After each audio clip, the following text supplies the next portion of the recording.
Hey, everybody, this is Will McKinley in New York, joined today by Ashley Phipps in North Carolina. Ashley is an actress, producer, director, and classic film lover. And folks on Twitter may know her better as Classic Film Dame. Ashley, thank you so much for being on the show.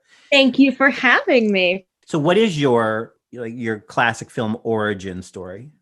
It's been a part of my life for as long as I can remember. I was named after Ashley Wilkes in Gone with the Wind, and I Wait, is was that so really? I had no idea. That's interesting. Okay. hand to God. And I refused to watch that movie for the longest time because I was so mad that my mother named me after a boy.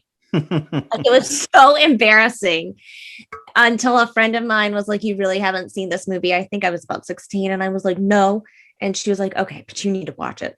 And we did, and I was like, "Oh, this is what I've been missing out on." I know Debbie Reynolds was a huge influence on you. And like when Debbie Reynolds died, everyone was like, oh, how sad. Debbie Reynolds from Will and Grace died. And I was like, Like, no, that's but not but you know what? Completely valid, because absolutely. without that role, right? A whole generation of people that mourned her would not have felt as deeply about her death. I was just going to say, I find that to be like with, I guess I'm technically considered a millennial, people in that age range. So many people knew her from Halloween Town. and, Mm-hmm. I'm, and so I'm like, yeah, that's great. But here's this entire, body of film work. Where would you like to start?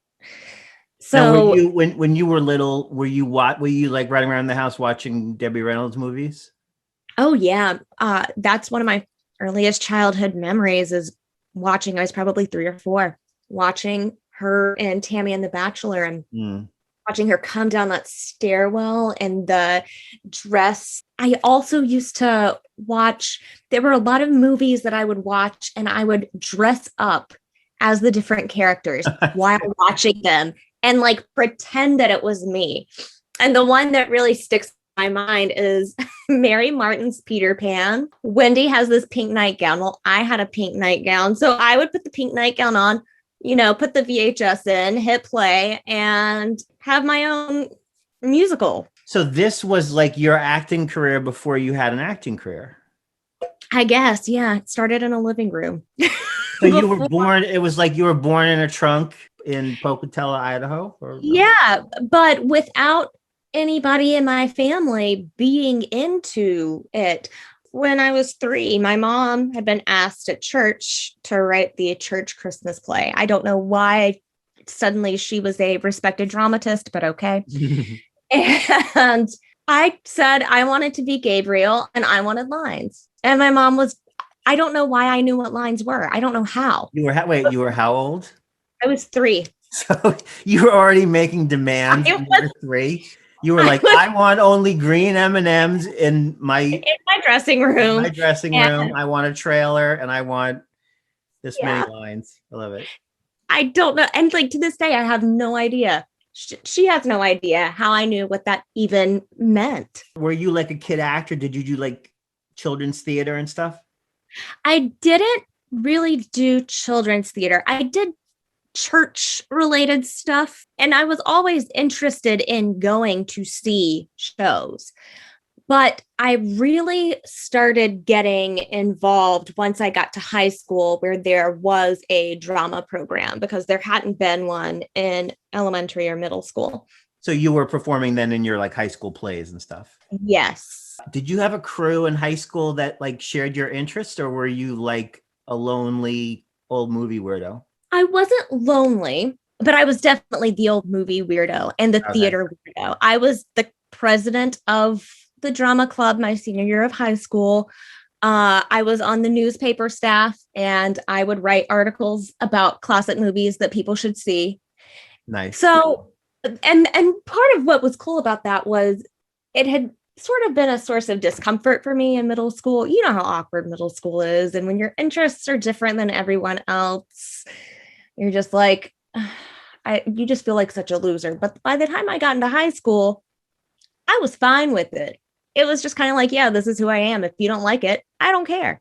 That's great. And so you performed in high school plays and then started performing in the area, right?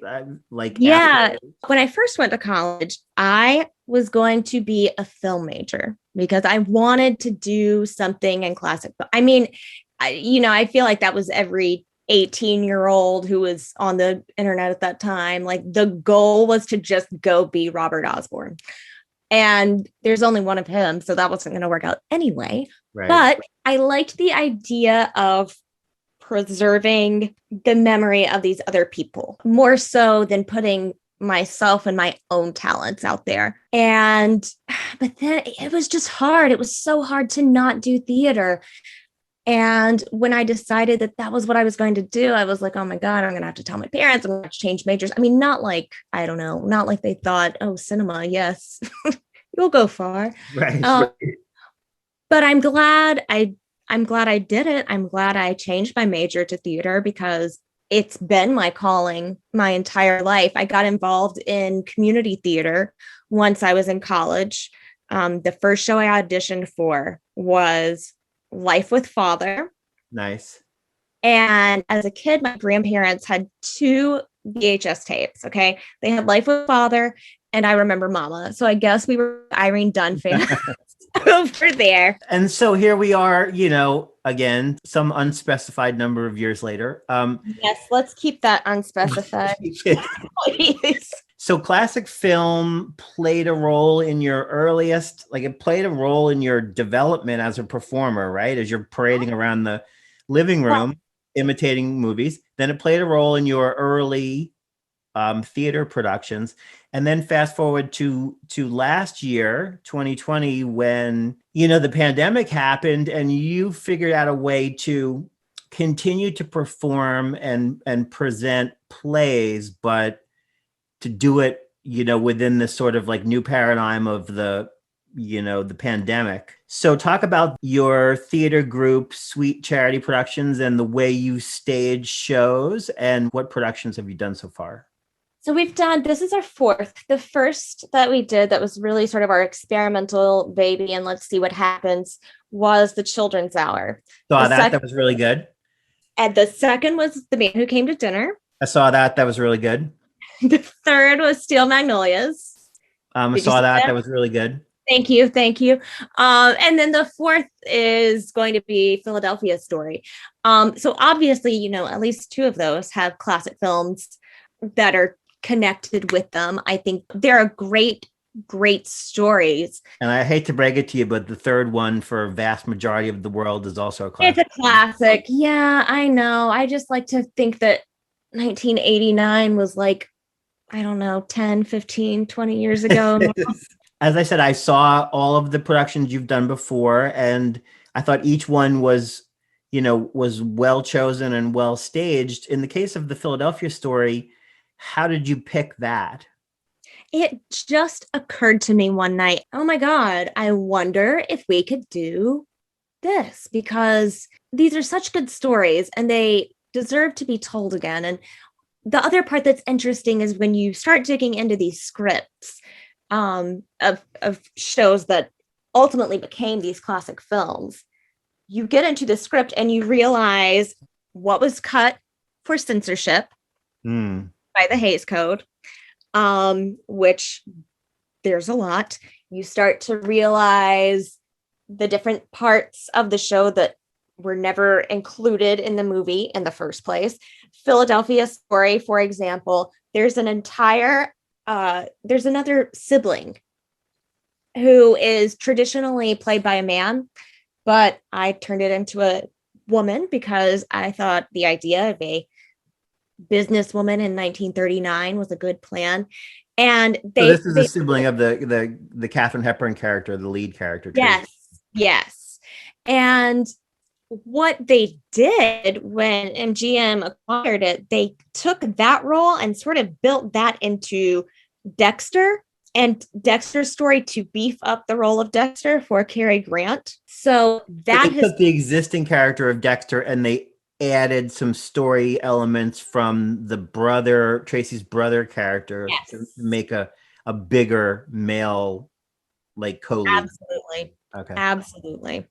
So that has been really interesting to see the way that they've worked that, because it's the sibling that has been working for that has worked for Sydney Kid in the past, not Dexter. Interesting. As a classic film fan, forget as a person directing this play, right?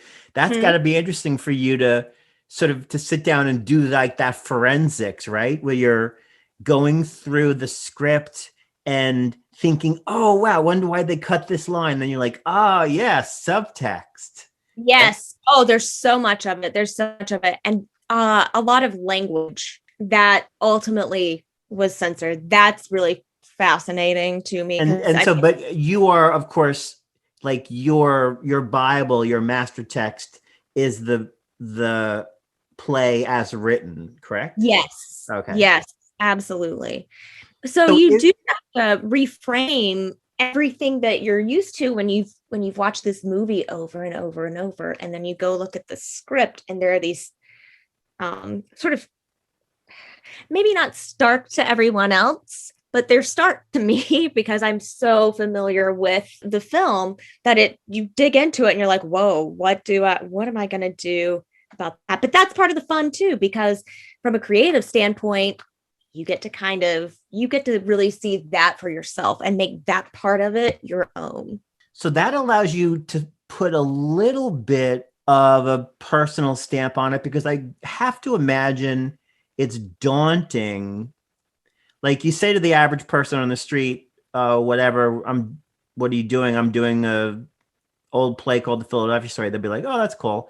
But you say it to a classic film fan and they're like, whoa, that's like, Who gave you the right to yeah, do it's that? like, who do you think you are? And the answer to that is just a fan. You And know, that's so is it daunting to like to be because I imagine when you play a role that's strongly associated with an iconic performer, you have to make two decisions, right? It's like, or one of two decisions. Either you're going to do it completely differently and, put your own very, very unique spin on it, or you're going to do something of an homage. So, did you go through that thought process when you were sitting down with the script for the first time? absolutely. And there's no way to not do it as an homage.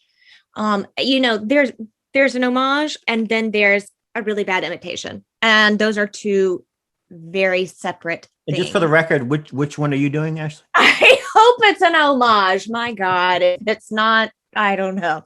Um, that's what I'm going for. The role was written for Katharine Hepburn specifically, so Did there's she? not. So for folks who don't, that's a very key point, I think. So for folks who don't know, did she like commission the playwright to write the play? Yes, so once she was labeled box office poison in Hollywood, she decided that she would go back to New York and she would go back to the stage. And she was friends with Philip Barry. And she basically said, I need you to help me stage my comeback, more or less. And he wound up writing the Philadelphia Story. She knew it was either going to really make her or break her. And it was so enormously popular. They even took it on the road and played. So it wasn't like it just happened on Broadway. She toured in it for, I think it was a year. I mean, there were names in that show. Like, aside from her, you had Joseph Cotton as Dexter, Mm, Van Heflin as Mike, and Shirley Booth as Liz. wow. And oh, Hayden Rourke, Dr. Bellows from I Dream of Jeannie was in it, and he was also like the stage manager. So you sit down with the script and you're, beginning to do your acting work. As you're doing that, do you hear Katharine Hepburn's voice saying lines that you've heard her say a million times? Absolutely. So when you're saying those lines then yourself, are you Ashley playing Tracy or are you Ashley playing Katharine Hepburn playing Tracy? I think that it's a little bit of both. I Okay. think that you have to, and that's probably not the answer that most people want. But like I said, there's not a way necessarily around that. You have to find her for yourself. There's no doubt about that. I think honestly, any fans who may be listening would be heartened by hearing that, like, you're not fighting it, because No, so often these things, not just stage plays, but any sort of remake or whatever, I hate to use the word reboot because this is not obviously not a reboot, but anything that recreates something classic, there's always a sort of self-conscious effort to kind of, change it or put a modern or contemporary spin on it, right? right. So I think the Like idea that you honor the sacred aspect of Katharine Hepburn as Tracy Lord is welcome. and like I told you, there's really not a way around it because so much of it is her. I think that to do it without her in mind, to completely, just recharacterize her, I don't think that's right. It's sort of like when you go to see Sound of Music. If you were going to a stage production of that, you hope that Maria has a little Julie Andrews flavor about her, right? Mm-hmm, mm-hmm. Otherwise, we have, the television version where, God bless, Carrie Underwood tried to make it her own, and it just didn't work. I think that's one of those situations too where it's sort of damned if you. Apologies to Carrie if she's listening Yeah. tonight. And she was great in her own right, but she was not the expectation of most of the people. She too was damned if she did and damned if she didn't. You either embrace it and risk, oh, well, that was just a bad impersonation of whoever originated that role, or you try to find another way around it and then, oh, well, I didn't like that because that's not how it should be played. It's so funny, that, and I know that you have probably spent some time in both, like, the cosplay fandom community and also probably the drag community, right? Yeah. So it's so interesting that, I don't know, someone like Carrie Underwood doing Sound of Music, people will be like, oh, that was just a pale imitation. But you see somebody at a convention, like, dressed up as your favorite character doing, a sort of like amateur imitation of that character. And And people you love it. oh my God, people go nuts and they're like, let me take a picture. Can we be friends on, social media, whatever. They love it. Or you go to a drag show where, there's a dude playing Judy Live or in the whatever, Valley. and And everybody loves it, yeah. right?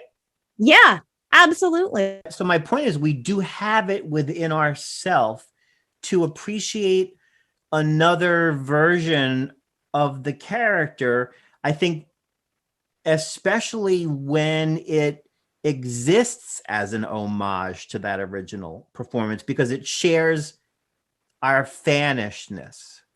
Yes, it does. It does. It's the sort of thing that brings everybody together. That's like a selling point that honestly that's how you're pursuing this, because I feel like a little bit relieved, like, okay, I'm going to be able to have the beats in here that I'm accustomed to and that I love, right?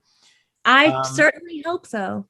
okay, good. So Yeah, there have been so many shows that I've seen, and you sort of sometimes wonder why didn't they take more stock and more interest in. in the source material Yeah.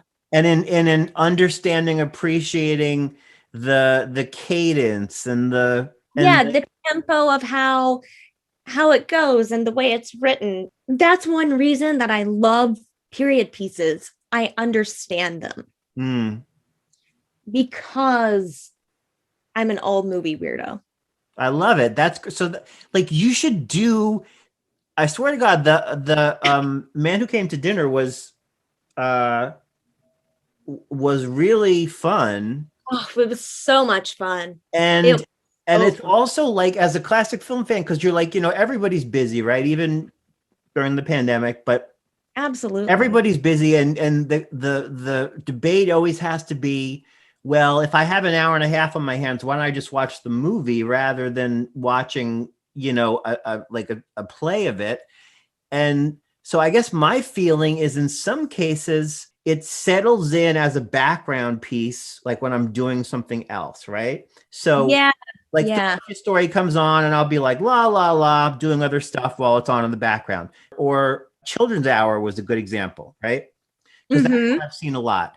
But when you did it on Zoom and like I hyper focused on what you were saying, on the lines, on the drama of it, and in a sense it was like experiencing, it was like a renewal of the experience for me, you know what I mean? That is so kind of you. And I'm so glad that that happened. I think that's such an important thing. With these shows, I sort of also have that moment of like, this is why I'm a classic film fan. This is why I love this. This is why these pieces deserve to be done again in a way that pays tribute to the original. And the thing with Sweet Charity is we don't charge admission, but we collect donations for specific charities each time. So, for example, when we did The Man Who Came to Dinner, we did Christmas Cheer of Alamance County, which is a local organization. When we did the last show, Steel Magnolias, we did it with a mental health organization. And I mean, we raised over $2,000 the last time, Wow. and that just blew my mind. I think people are more eager to give when they know we're not profiting off of it. Yeah, You know, that's true. I think they see, all right, they're not, I don't have to be here. I didn't have to pay anything. So yeah, I'll make a donation to this cause. This time we're doing Greensboro Urban Ministries, which basically just works to help homeless people in our community, not just with food and shelter, but also with job placement, which is super important. Giving them not just the skills they need, but basic things that we take for granted, like clothes to wear to an interview. They don't have that, and so that is very important to me. That's been such a huge deal. I think the pandemic, one thing that it's brought to light is the immense amount of suffering. So anything that can be done to help that, I'm all for. Yeah. And if I can do something I love and help people at the same time, why not? And And that, and keep people safe, and do the show with the people who are in the show. They're not just friends of mine that live in this state necessarily. That's another cool thing too, is being able to do shows with friends who are all spread out over the United States, that we wouldn't be able to do theater together in a normal setting, but we are with this show. so the Philadelphia Story is Saturday, April 24th at 7:30 p.m. on the internet, on Zoom, via Zoom. And for information, folks can go to your Twitter, right? You have your information posted on Absolutely. Twitter. So that's twitter.com/classic film dame. Can you just hit us, like, what's your favorite line from the play? Just give us a little taste, a little bit of a taste. Oh, we're going to talk about me, are we? Goody. I love it. That's all I got. That is so good. Ashley, it's been such a treat to chat. Thank you so much. Yes, thank you. This has been a delight. Let's do it again. And everybody, make sure you check out the Philadelphia Story, Saturday, April 24th, 7:30 p.m. Ashley, thanks again so much. Thank you. And I look forward to seeing you guys in the audience.